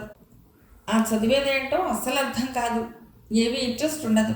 తెలియట్లేదంటే స్కూల్లోనూ ట్యూషన్లోనూ కూడా కొట్టి బట్టి పట్టిస్తారు. మర్చిపోతే టీచర్లు స్టూపిడ్ అంటూ పనిష్మెంట్లు ఇస్తారు. స్కూల్లోనేమో బాగా మార్కులు తెచ్చుకునే వాళ్ళని, లేకపోతే ఆటల్లో స్కూల్కు షీల్డ్ తెచ్చుకునే వాళ్ళనే బాగా ట్రీట్ చేస్తారు. మాలాంటి వాళ్ళకి ఎప్పుడు తిట్లే. మా తాత కంటపడితే చాలు, అప్రయోజకుల్లారా, అడ్డగాడిదల్లారా అని తిడుతూనే ఉంటారు. ఇక అమ్మ, అత్త, అమ్మమ్మ ఉన్నారంటే వాళ్ళకి పూజలు, పురాణాలు, పోట్లాటలు సరిపోతాయి. సాయంత్రం అయితే గంటల తరబడి టీవీ సీరియల్స్. మేము అటువైపు వెళితే చాలు, చదువుకోండర్రా అని తరిమేస్తారు. ఏం చదవాలి? మమ్మల్ని పట్టించుకునే వాళ్ళే ఉండరు. మేము ఇదివరకు కూడా ఇంట్లోంచి పారిపోయాం. 3-4 రోజులు కనబడకుండా పోయి తిరిగి వచ్చాక నెత్తిన పెట్టుకుని ఒక్కటే ఇదైపోతారు. ఓ వారం రోజులు అయ్యాక మళ్ళీ మామూలే. ఆ చదువుకోండ్రా గోల ఓ 4 రోజులు భరించేసరికి ఎటైనా పారిపోదాం అనిపిస్తుంది. సాయిబాబు మనసులో ఉన్న అక్కసంతా కక్కేస్తుంటే విజువల్ ఆగిపోయి న్యూస్ రీడర్ స్క్రీన్ మీద ప్రత్యక్షం అయ్యాడు. రమణ, సాయిబాబు ఆడిన అబద్ధాలను ముఖ్య వార్తగా ప్రసారం చేసినందుకు మేము క్షంతవ్యులం అంటూ అక్కడి దాకా వార్తాంశం ముగించాడు. అదర్రా సంగతి. టీవీ ఆఫ్ చేశాడు పంతులు. చూస్తున్న ముగ్గురికి ఏం మాట్లాడాలో తోచలేదు. కొంచెం తేరుకున్నాక వాసు అడిగాడు. నిన్న వాళ్ళ మాటలు కొంచెం అనుమానం అనిపించాయి. నిజం ఎలా రాబట్టావు? వాళ్ళ పెద్దవాళ్ళు ఎవరు పోలీస్ కంప్లైంట్ ఇచ్చినట్టు లేదే. నువ్వెందుకు పట్టావు వాళ్ళని? మాకు కంప్లైంట్ ఇవ్వకపోతేనే ఎవరో ఎత్తుకుపోయారని స్టేట్మెంట్ ఇచ్చారుగా. చైల్డ్ లిఫ్టర్స్ గ్యాంగ్ గురించిన ఇన్ఫర్మేషన్ కోసం వీళ్ళని ప్రశ్నించవలసిన బాధ్యత మాకుంది అని చెప్పి స్టేషన్కి తీసుకొచ్చాను. సెల్లో వేసి 4 తగిలించావా? వాసు ప్రశ్నకి నవ్వాడు పంతులు. కొట్టడం కూడానా? స్టేషన్లో అడుగు పెడుతూనే లాగులు తడిపేసుకున్నారు అర్భకులు. గట్టిగా గొంతు పెంచి గద్దించేసరికి అడగకుండానే అంతా కక్కేశారు. తలుచుకుని మళ్ళీ నవ్వాడు పంతులు. ఆల్ రైట్, నేను ఈ మిస్టీరియస్ కేస్ ఆఫ్ మిస్సింగ్ బాబూస్ని విజయవంతంగా ఛేదించగలిగాను కాబట్టి మీకందరికీ హోటల్లో బ్రేక్ఫాస్ట్ పార్టీ ఇస్తున్నా, పదండి అన్నాడు. వద్దులేండి అంది దేవకి. అదేం కుదరదు. శౌరి వస్తాడేమో, ఫోన్ చేస్తాడేమో అనే కదా నీ సందేహం. ఇదిగో ఈ సెల్ ఫోను, మా జీప్లో వాకీ టాకీ మీ గుమ్మం ముందు మా సెంట్రీ ఉండగా శౌరి వార్త మనకు తెలియకుండా ఉండటం అసంభవం. మీకొచ్చే ప్రతి ఫోన్ కాలు మేమందరం వింటాం అన్న సంగతి మర్చిపోతున్నావా అన్నాడు పంతులు. పదదేవకి కాస్త మార్పుగా ఉంటుంది అన్నాడు వాసు. లేమ్మా వెళదాం అభ్యర్థించింది భావన. ఇష్టం లేకపోయినా బయలుదేరింది దేవకి. మేం హోటల్ తటాకలో ఉంటాం సెంట్రీకి చెప్పాడు పంతులు. ఎస్ సార్, శాల్యూట్ కొట్టాడు సెంట్రీ. వీళ్ళంతా హోటల్లో ప్రవేశిస్తుండగానే హోటల్ ప్రొప్రైటర్ ఎదురొచ్చి లోపలికి తీసుకెళ్లాడు. ఇతడు శ్రీనివాసులు, ఈ హోటల్ ప్రొప్రైటర్. పూర్వాశ్రమంలో మేమిద్దరం పిఆర్ కాలేజీలో పియూసీ చదివాం. ఇతడేమో ఇలా చైన్ హోటల్స్ ప్రొప్రైటర్ అయి వెలిగిపోతున్నాడు. నేనేమో ఖాకీ బట్టలు వేసుకుని ఉద్యోగరీత్యా ఆంధ్రప్రదేశ్ అంతా తిరుగుతున్నాను. అందరికీ పరిచయాలు చేశాడు పంతులు. శ్రీనివాసులు మొహమాటంగా నవ్వాడు. ముందు అందరికీ ఇడ్లీ ప్లేట్ పంపించు, తర్వాత ఏం కావాలో తర్వాత చెప్తాను. తలుపి సర్వర్ని పిలిచాడు శ్రీనివాసులు. అందరి ముందు మంచినీళ్లు పెట్టి వెళ్ళిన సర్వర్ ఇడ్లీ ప్లేట్లతో తిరిగొచ్చాడు. అతడు టేబుల్ మీద ప్లేట్లు సర్దుతుండగా, డాడీ, ఇతడు సత్యం అంది భావన. దేవకి, వాసు ఆశ్చర్యంగా చూశారు. నిజంగానే ఇతడు సత్యం. వెరీ గుడ్ భావన, మమ్మీ డాడీ కంటే నువ్వే షార్ప్ అని మళ్ళీ రుజువు చేశావు. జారుకోబోతున్న సత్యాన్ని ఎడం చేత్తో పట్టుకుని కుడి చేత్తో భావనతో కరచాలనం చేశాడు పంతులు. ఎందుకోయ్ పారిపోతావు? సినిమా తెర మీద ప్రాణం లేని బొమ్మలకి పూలు చల్లుకుంటూ తిరగటం కన్నా ఇప్పుడు నువ్వు చేస్తున్న పని ఎంతో గౌరవప్రదమైనది. నువ్వు సిగ్గుపడ్డం మానే అన్నాడు సత్యంతో. ఆయ్, కొంచెం అలవాటు పడాలండి, ఇంకసలు సినిమా పేరెత్తనండి అన్నాడు సత్యం. నవ్వుతూ అతడి చెయ్యి వదిలేశాడు పంతులు. ఎవరో పిలుస్తుంటే వెళ్ళిపోయాడు సత్యం. రమణ సాయిబాబు కేసులో అసలు కల్ప్రిట్ సత్యం. పిల్లల్ని తీసుకువెళ్ళి దాచడమే కాకుండా వాళ్ళ చేత అబద్ధపు స్టేట్మెంట్ ఇప్పించాడు. అరెస్ట్ చేసి లాకప్లో పడేయమన్నావా, చెప్పినట్టు వింటావా అని బెదిరించాను. చెప్పినట్టు వింటానని చెంపలేసుకున్నాడు. శ్రీనివాసులతో చెప్పి పనిలో పెట్టేశాను. రోజు వచ్చి స్టేషన్లో సంతకం పెట్టి ఇక్కడ పనిలోకి రావాలి. అది అతడి పనిష్మెంట్. పనిష్మెంట్ ఏమిటి? అతడికి మహోపకారం చేశావు. మరి దీనికి వీళ్ళింట్లో ఒప్పుకున్నారా? అసలు వీళ్ళ తాతగారు లాయర్ జగన్నాథం గారు నిన్ను కోర్టుకి ఇచ్చి 30 తిప్పలు పెడతానని గొడవ చేయలేదా? వాస అడిగాడు. ఇంట్లో ఆడవాళ్ళు ఇంకా గొడవ చేస్తున్నారేమో నాకు తెలియదు. ఇక జగన్నాథం గారంటావా? నేను వీళ్ళని తీసుకొస్తుంటే ఆయన నాతో రహస్యంగా వెధవలు దొంగవేషాలు వేస్తున్నారు. ఓ వారం రోజులు లాకప్లో వేసి చితగ్గొట్టేయండి, బుద్ధొస్తుందేమో అన్నాడు. నేను సత్యాన్ని హోటల్లో పనికొప్పించి ఆయనకి చెప్పాను. చాలా సంతోషించాడు. వాడు బాగుపడితే వాడి చేతే చిన్న హోటల్ పెట్టిస్తా అంటూ సంబరపడ్డాడు. వాళ్ళమ్మ మాత్రం ఒక్కటే ఏడుపు. ఇవేం పరువు తక్కువ పనులు అంటూ. జులై తిరుగుళ్ళు తిరిగితే ఆవిడకి బాగుంది కాబోలు అన్నాడు పంతులు. అతడిలా చెప్తుండగా ఆవలి టేబుల్ దగ్గర కూర్చున్న ఒక ఆయన టేబుల్ మీద కాఫీ పెడుతున్న సత్యం మొహం తేరిపార చూసి, నువ్వు లాయర్ జగన్నాథం గారి మనవడివి కదూ, ఇదేం వేషం అన్నాడు పెద్ద గొంతుతో. పంతులు లేచెళ్ళి ఆయనకు ఎదురుగా నిలబడి, అవును, ఇతడు జగన్నాథం గారి మనవడే, ఇది వేషం కాదు, అతడిక్కడ పరువుగా ఉద్యోగం చేసుకుంటున్నాడు, మీకేమిటి అభ్యంతరం అని అడిగాడు. ఆయన పోలీస్ యూనిఫామ్లో ఉన్న పంతుల్ని చూసి బెదిరిపోయి, అబ్బే నాకేమిటి అభ్యంతరం అని నోరు మూసేసుకున్నాడు. చుట్టుపక్కల వాళ్ళు వినోదం చూసి నవ్వుకున్నారు. టిఫిన్ తిని అందరూ జీపెక్కాక, ఇప్పుడు మీకు ఇంకో తమాషా చూపిస్తా, స్టేషన్కి పోనీయబోయ్ అన్నాడు డ్రైవర్తో. ఇప్పుడు స్టేషన్కి ఎందుకు, ఇంటికి వెళ్ళిపోదాం అనాలని ఉన్నా బాగుండదని మౌనంగా కూర్చుంది దేవకి. జీపు పోలీస్ స్టేషన్లో ఆగగానే పంతులు చెప్పిన తమాషా వాళ్ళ కళ్ళబడింది. కాంపౌండ్లో ఓ మూల ఉన్న బోరింగ్ పంపులో నీళ్లు కొట్టి అక్కడున్న మొక్కలన్నింటికీ పోస్తున్నాడు సాయిబాబు. గులాబీ మొక్కల చుట్టూ తవ్వి కలుపు మొక్కలు తీస్తున్నాడు రమణబాబు. వీళ్ళ పనిష్మెంట్ ఇది. స్టేషన్కి వచ్చి సంతకం పెట్టి కొంతసేపు గార్డెనింగ్ పనిచేసి స్కూల్కి వెళ్ళాలి. ఇది నేను చేసిన అరేంజ్మెంట్. మళ్ళీ సోమవారం దాకా స్కూల్ లేదు కాబట్టి పొద్దున్నే వచ్చి 11:30 దాకా ఇక్కడ స్పెండ్ చేయాలి. గార్డెనింగ్, స్టడీస్, లైట్ రీడింగ్ అంటే పిల్లల కథల పుస్తకాలు లాంటివి చదువుకోవటం, వాళ్ళకి ఏదైనా ఇంట్రెస్ట్ ఉన్న హాబీ నేర్చుకోవటం. ఇలా చిన్న టైం టేబుల్ వేశాను. 11:30కి లంచ్కి ఇంటికి వెళ్ళాలి, మళ్ళీ 1 గంటకి రావాలి. టైం టేబుల్ ప్రకారం 4:30 వరకు గడిపి ఇంటికి వెళ్ళాలి. స్కూల్ ఉన్న రోజుల్లో స్కూల్కి వెళ్ళాలనుకో. ప్రస్తుతానికి ఇది నేను చేసిన ఏర్పాటు అన్నాడు పంతులు. వీళ్ళు నేరం బయటపడి ఇంకా 24 గంటలు పూర్తి కాలేదు, అప్పుడే వాళ్లను క్రమశిక్షణలో పెట్టి దారి చూపించావు, కంగ్రాచ్యులేషన్స్ అన్నాడు వాసు. ఆలస్యం అమృతం విషం కదా మరి. అసలు నా ప్లాన్కి ఈ పిల్లలు వాళ్ళ తాతగారు ఒప్పుకోవటం నాకు కలిసొచ్చింది. వాళ్ళ సహకారం లేకపోతే ఎవ్వరూ ఏం చేయలేరు. వీళ్ళు ఓ దారిన పడే వరకు నాకు సహకరిస్తారనే ఆశిస్తున్నా అన్నాడు పంతులు. అంకుల్, మీరు అరెస్ట్ చేసిన బడ్డీ కొట్టు అబ్బాయిని మనం చూడవచ్చా అడిగింది భావన సంకోచిస్తూ. ఇదిగో ఇతనే, సెల్ దగ్గరికి తీసుకెళ్లి చూపించాడు. ఈ జన్మలోనే కాక గత జన్మలోనూ చేసిన అపరాధాలని కూడా తలుచుకుని పశ్చాత్తాపడుతున్న వాడిలా కూర్చున్నాడు వ్యక్తి. ఇతన్ని తీసుకుని వాళ్ళ హైదరాబాద్ పెడుతున్నాను. ఇతను అప్పో చాలా పేర్లు బయట పెట్టాడు. ఇతనికి సప్లై హైదరాబాద్ నుండి వస్తుంది. ఇతన్ని అక్కడి స్పెషల్ వింగ్కి హ్యాండ్ ఓవర్ చేయాలి. వాళ్ళు చూసుకుంటారు ఇక అతడి సంగతి. మళ్ళీ 2-3 రోజుల్లో వచ్చేస్తాను కానీ తిరిగి రావటం మన చేతుల్లో లేదుగా అన్నాడు పంతులు. కాసేపు అయ్యాక మేము ఇక వెళతాం అంటూ లేచిన వాళ్ళని జీప్లో ఇంటికి పంపేశాడు పంతులు. ఇంటికి వచ్చాక ఆ కెళ్ళి కొట్టతను మామూలుగానే ఉన్నాడు. పెద్ద క్రిమినల్ అనిపించటమే లేదు అంది భావన. అందరూ దొరికే వరకు మామూలుగానే ఉంటారు. వీడు క్రిమినల్ అని ఎవరి మొహం మీదైనా రాసుంటుందేమిటి అంది దేవకి. అలా కాదులే, సినిమాల్లో చూడు, వెధవ పనులు చేసే వాళ్ళని వేరే రకంగా ఎలా చూపిస్తారో అంది భావన.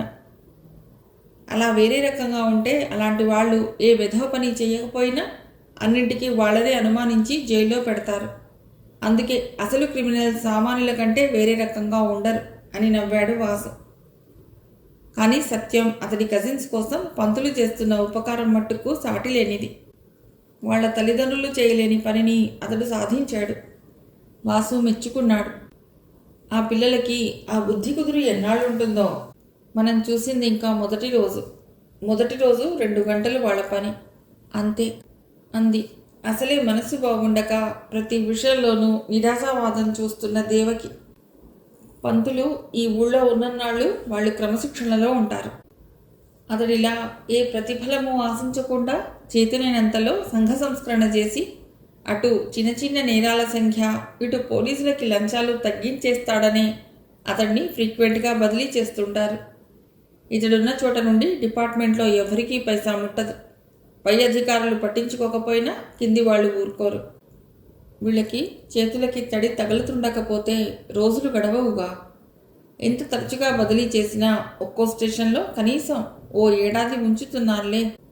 1 ఏడాది పాటు కఠిన క్రమశిక్షణలో గడిపారంటే వాళ్ళు ముగ్గురు కాస్తో కూస్తో బాగుపడటం ఖాయం. ఇంకా చిన్న వయస్సు వాళ్ళేగా అన్నాడు వాసు. అవునండి, మీరన్నది నిజమే. వాళ్ళ సమస్యని నిమిషాల మీద పరిష్కరించేశారు ఆయన. మన వాడి గురించి ఏమీ మాట్లాడలేదు. అందుకే బాధ అనిపించి అలా అన్నాను అంది దేవకి. నువ్వే నాకు పాజిటివ్ థింకింగ్ అలవాటు చేసుకోమని సలహా ఇస్తుంటావు. ఇప్పుడు నువ్వు ఇలా డీలా పడిపోవటం బాగోలేదు. పంతులు సామర్థ్యం మీద నమ్మకం ఉంచు అన్నాడు వాసు. నాకు మాత్రం అంకుల్ మీద నమ్మకంగా ఉంది. అన్నయ్యని డెఫినెట్గా ఇంటికి తీసుకొస్తారు అంది భావన. That is the spirit.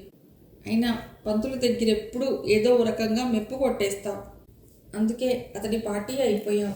అవునా నవ్వాడు వాసు. కాదు డాడీ, ఆయన చాలా ఎఫిషియెంట్ అనిపించింది. అందుకే ఆయన మీద నాకు అంత నమ్మకం అంది భావన. ఇంకిప్పుడు ఆయన డ్రగ్స్ కేసు కోసం హైదరాబాద్ పెడతారు భారంగా నిట్టూర్చింది దేవకి. అదిగో మళ్ళీ నిట్టూర్పులు నిరాశల్లోకి దిగకు. స్పెషల్ వింగ్కి కిళ్ళి కొట్టు వాడిని అప్పగించాక మళ్ళీ వస్తారుగా. అయినా బహుశా 2 కేసులు లింక్డ్ అన్నాడుగా. అలా అంటుంటే వాసు కూడా చాలా బాధ అనిపించింది. స్మగ్లర్ల చేతుల్లో కొడుకు పడ్డాడని చూచాయిగా ఊహించినా అతడికి మనశ్శాంతి కరువైపోతోంది. 11 గంటల ప్రాంతంలో వాసు కోసం ఆఫీస్ నుండి ఫోన్ వచ్చింది. చిన్న మ్యాటర్ ఎక్స్ప్లెయిన్ చేసి వెళ్ళిపోదురు కానీ మీరే పరిస్థితుల్లో లీవ్ పెట్టారో నాకు తెలుసు. మీరు రాగలిగితే రండి, లేకపోతే మీ ఇంటికే ఫైల్స్ పంపిస్తాను అన్నాడు ఎండి. అక్కర్లేదు, నేనే వస్తాను, 1 గంటలో వచ్చేస్తాను అని చెప్పి ఆఫీస్కి వెళ్ళాడు వాసు. వాసు వెళ్ళిన కొద్దిసేపటికి ఫోన్ మోగింది. హలో అన్న దేవకి చెవిలో అలివేలి గొంతు వినబడగానే ఎందుకో ప్రాణం లేచొచ్చినట్టు అయ్యింది. అబ్బా, ఎన్ని రోజులైంది నీ గొంతు విని, మమ్మల్ని మర్చిపోయావా అంది దేవకి అసంకల్పితంగా. ఎన్ని రోజులయ్యింది? మనకి మన బాధలో క్షణాలు యుగాలుగా గడుస్తున్నాయి కదూ. అందుకే 2 రోజులకే చాలా రోజులైనట్టుగా ఉంది అంది అలివేలు. అవును నిజం. ఎలా ఉన్నావు? ఎలా ఉంటాను? నువ్వెలా ఉన్నావో అలాగే నేను. అవును, ఇవాళ పేపర్ చూసావా? నిట్టూర్చింది దేవకి. పేపరా? పేపర్ చదివినట్టే ఉంది బతుకు. అన్నట్టు దేవకి, ఇందాక 7:30, 8 మధ్య ఓసారి ఫోన్ చేశాను మీ ఇంటికి. ఎవరో కానిస్టేబుల్ మీ ఇంటి దగ్గర సెంట్రీ డ్యూటీ చేస్తున్నానన్నాడు. అతడు ఫోన్ తీసి మీరంతా ఇన్స్పెక్టర్ గారితో ఎటో వెళ్ళారన్నాడేమిటి? ఏదైనా ఇన్ఫర్మేషన్ కోసం స్టేషన్కి వెళ్ళారా? అడిగింది అలివేలు. పొద్దున జరిగిందంతా క్లుప్తంగా చెప్పింది దేవకి. ఓ, చాలా తమాషాగా ఉంది. పంతులు గారు పరోపకారి పాపన్న అన్నమాట. చాలా అరుదుగా ఉంటారు అలాంటి వాళ్ళు. శిక్షించటం కన్నా అలాంటి పిల్లల్ని బాగు చేయటమే ముఖ్యం. అయినా మన పిల్లల విషయంలో కూడా దీక్ష పట్టి సాధిస్తే బాగుండు, దిగులుగా అంది అలివేలు. ఎదురు చూడటం తప్ప మనం చేయగలిగిందేం లేదు. ఇంతకీ ఇందాక పేపర్ చూసామని అడిగావు ఎందుకు? మేము తెప్పించే పేపరేగా మీరు తెప్పిస్తారు. 5వ పేజీలో కుడివైపు కిందగా ఉన్న ప్రకటన చూడు. అందులో ఉన్న మనిషి నువ్వు గుర్తుపట్టగలవేమో చూడు. చూశాక నాకు ఫోన్ చేయి. ఫోన్ పెట్టేసింది అలివేలు. కుతూహలంగా పేపర్ తీసింది దేవకి. అలివేలు చెప్పినట్టుగానే ప్రకటన కనబడింది. కనబడుట లేదు. ప్రకటన అది. ఒక మధ్య వయస్కురాలైన స్త్రీ ఫోటో కింద ఓ చిన్న ఉత్తరం ఒకటి ప్రచురించి ఉంది. ఆ స్త్రీ కన్న కూతురు కనిపించకుండా పోయిన తల్లిని ఉద్దేశించి రాసిన ఉత్తరం అది. కొద్ది భాషా దోషాలతో రాసిన ఆ ఉత్తరంలో కూతురి మనోవేదన ప్రస్ఫుటమవుతోంది. అమ్మా, నువ్వు వెళ్ళిపోయినందువల్ల మేమందరం మానసికంగా కుంచుకుపోతున్నాం. మన డాడీ మరణించి ఉన్నాడు. నేనిప్పుడు దిక్కుమాలిన దాన్ని. డాడీ మృత్యువు నొందినా నేను నీ కోసం వేచి ఉన్నాను. ఎక్కడున్నా ఇంటికి రావాల్సింది. ఇట్లు నీ పుత్రిక పరిమళ.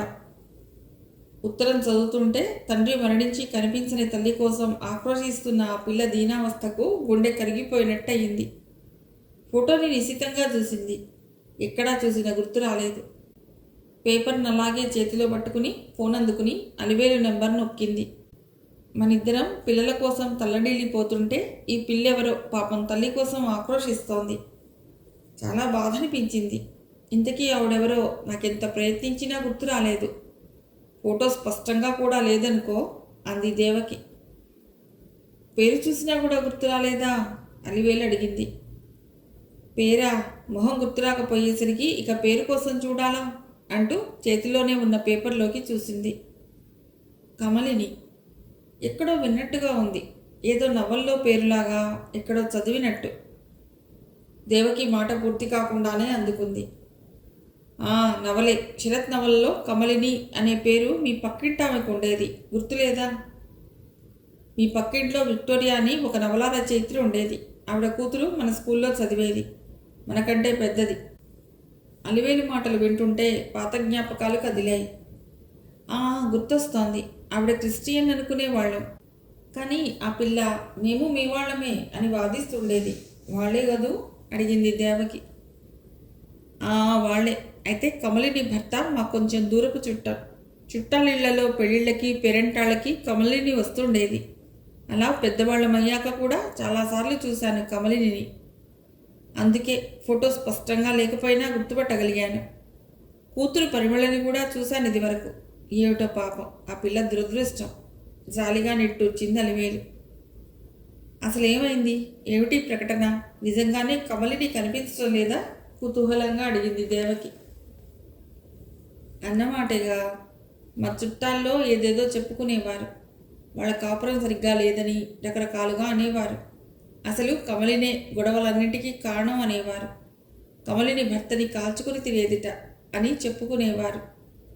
ఏమిటో తలుచుకుంటే కడుపులో దేవేస్తోంది. అతడు బాగా ముభావంగా మొహమాటస్తుడిలా ఉండేవాడు. ఎలా పోయాడో ఏమిటో. ఆ ప్రకటన చూశాక కమలిని నీకు కూడా తెలుసు కదా అని గుర్తొచ్చి నీతో మాట్లాడాలనిపించి ఫోన్ చేశా. నాకు పూర్తిగా వివరాలేమీ తెలియవు. మా చుట్టాలు ఎవరైనా కలిస్తే తెలియవలసిందే అంది అలివేలు. పాపం తండ్రికి తల్లికి పడక తల్లి ఎటో పోయి తండ్రి చనిపోయి మధ్యలో ఆ కూతురు అనాథై అనుభవిస్తోంది కర్మ అంది విచారంగా దేవకి. కాసేపు ఆ మాట ఈ మాట మాట్లాడి ఫోన్ పెట్టేసింది. వాసు కోసం ఎదురు చూస్తూ కూర్చున్న దేవకి చిన్ననాటి కమలిని రూపం గుర్తు తెచ్చుకోవటానికి ప్రయత్నించింది. దేవకి తండ్రి ట్రాన్స్ఫర్ల మూలాన చిన్న క్లాసులు వేరే ఊళ్ళల్లో చదివిన 9th క్లాస్కి వచ్చేసరికి తిరిగి సొంత ఊరికి ట్రాన్స్ఫర్ అయ్యింది. ఉన్న ఊరికి తిరిగొచ్చి సొంత ఇంట్లో సెటిల్ అయ్యారు. పక్క ఇంట్లో అద్దెకున్న కమలిని కుటుంబంతో పరిచయం అయింది. కమలిని తల్లి తండ్రి ఇద్దరూ ఏదో ఆఫీస్లో ఉద్యోగం చేస్తుండేవారు. తల్లి పేరు విక్టోరియా, తండ్రి లోకనాథ. ఆవిడ బొట్టు పెట్టుకుని హిందువులాగే ఉండేది. కానీ పేరుని బట్టి క్రిస్టియన్ అనుకునేవారు అందరూ. వాళ్ళది మతాంతర వివాహం అనేవారు కొందరు. కాదు, లోకనాథం అనే పేరు ఏ మతానికైనా చెందుతుంది, ఇద్దరు క్రిస్టియన్లే అనేవారు కొందరు.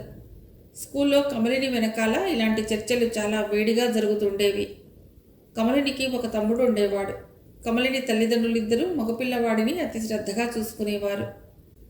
దానికి తగ్గట్టు ఆ పిల్లవాడు చదువులో చాలా చురుకు, అత్యవసర మార్కులు తెచ్చుకునే కమలిని అంటే అటు తల్లికి ఇటు తండ్రికి కూడా ఏవగింపుగా ఉండేది. చూడు, నీకంటే చిన్నవాడు, వాడెంత బుద్ధిగా చదువుకుంటున్నాడో, వాడిని చూసైనా సిగ్గు తెచ్చుకో, అసలు నీకు పుస్తకాల ఖర్చు దండుగా. ఇలాంటి మాటలు కేకలు తరచూ దేవకి ఇంట్లోకి వినిపిస్తుండేవి. ఆమె ఈ మంత్లీ ఎగ్జామ్లోనూ ఫెయిల్ అయితే చెంపదెబ్బలు కూడా వేసేవాడు లోకనాథం. ఎదిగిన ఆడపిల్ల మీద చెయ్యి చేసుకునే అతన్ని ఇరుగు పొరుగు వాళ్ళు అసహ్యించుకునేవారు. తల్లి తండ్రి నుండి లభిస్తున్న సపోర్ట్ చూసుకుని ఆమె తమ్ముడు కూడా ఆమె మీద పెత్తనం చెలాయిస్తుండేవాడు. స్వభావ సిద్ధంగా పెద్ద తెలివితేటలు లేని కమలిని ఇంట్లో వాళ్ళు తనని లోకువ చేయటం, తమ్ముడికి తనకి మధ్య తేడా చూపించటం, ఇవన్నీ కలబోసి మొండిగా తయారైంది. తల్లిదండ్రులు తిట్టే కొద్దీ వాళ్ళొద్దన్న పనులే కావాలని చేస్తుండేది. స్కూల్ ఎగ్గొట్టి మ్యాటీలకు వెళుతుండేది. తనకి ఏ కొత్త ఓణియో కొనుక్కోవాలని అనిపించినప్పుడు అడిగితే వాళ్ళంతటా వాళ్ళు ఎలాగో ఇవ్వరని చెప్పకుండా ఇంట్లో డబ్బు తీసుకుపోయి తనకు కావలసినవి కొనుక్కునేది. ఆ సంగతి బయటపడ్డప్పుడు మళ్ళీ ఇంట్లో పెద్ద రాద్ధాంతం అయ్యేది. తల్లి విక్టోరియా ఆ రోజుల్లో చిన్నపాటి రచయిత్రిగా చలామణి అవుతుండేది.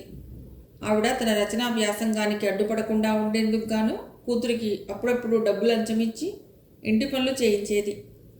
ఏదో ఈ పిల్ల ఇంత నలుగురికి ఉడకేసి పడేస్తుంటే కూర్చుని కథలు రాసేసి ఎడాపెడా పత్రికలకు పంపుతుండేది.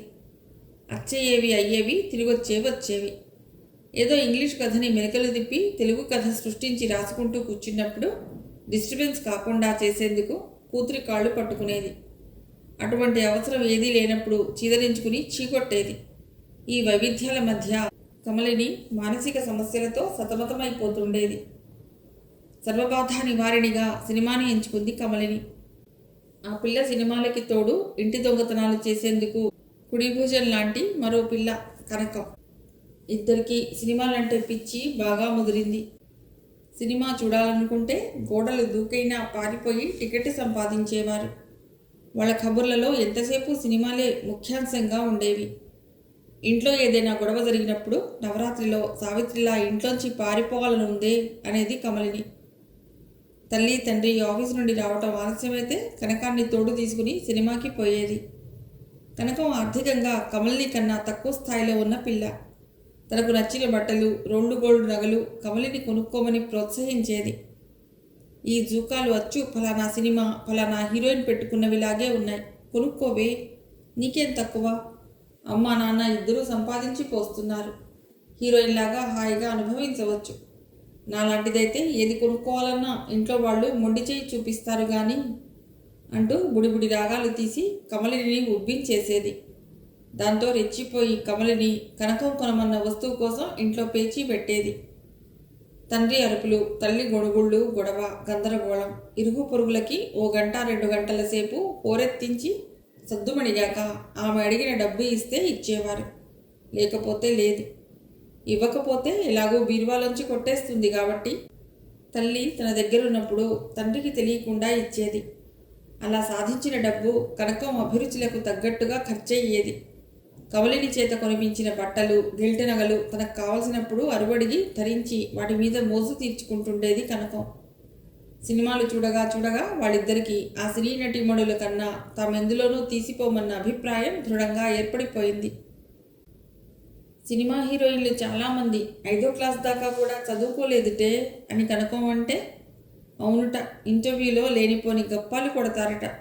డైలాగుల్లో చిన్న చిన్న ఇంగ్లీషు వాక్యాలుంటే అవి ఎలా పలకాలో బట్టి పట్టించి వాళ్ళ చేత చెప్పిస్తారట. వాళ్ళకి ఏబీసీడీలు కూడా రావట అంది కమలిని. ఇద్దరూ పగలబడి నవ్వుకున్నారు. వాళ్ళప్పుడు ప్లేగ్రౌండ్లో కూర్చుని కబుర్లు చెప్పుకుంటున్నారు. డ్రిల్ మాస్టర్ గారు మగపిల్లలందరినీ ఫుట్బాల్ గ్రౌండ్లో నిలబెట్టి ఆటలో మెళకువలు నేర్పుతున్నారు. అమ్మాయిలు కొందరు రింగ్ బ్యాడ్మింటన్ ఆడుకుంటూ కేకలు పెడుతున్నారు. కమలిని వాళ్ళ వెనుకగా ఉన్న పెద్ద పెద్ద బండరాళ్ల మీద కూర్చున్నారు దేవకి, అలివేలు. గత 2 రోజులుగా స్కూల్కి రాని అలివేలు తను లేనప్పుడు జరిగిన సైన్స్ పాఠాల నోట్స్ రాసుకుంటోంది. దేవకి నోట్స్లో చూసి దేవకి ఇంగ్లీష్ నోట్స్ రాసి పెడుతోంది. ఇద్దరూ మౌనంగా రాసుకుంటూ కమలిని, కనకం మాటలు వింటున్నారు. మిగిలిన కథ తర్వాతి భాగంలో.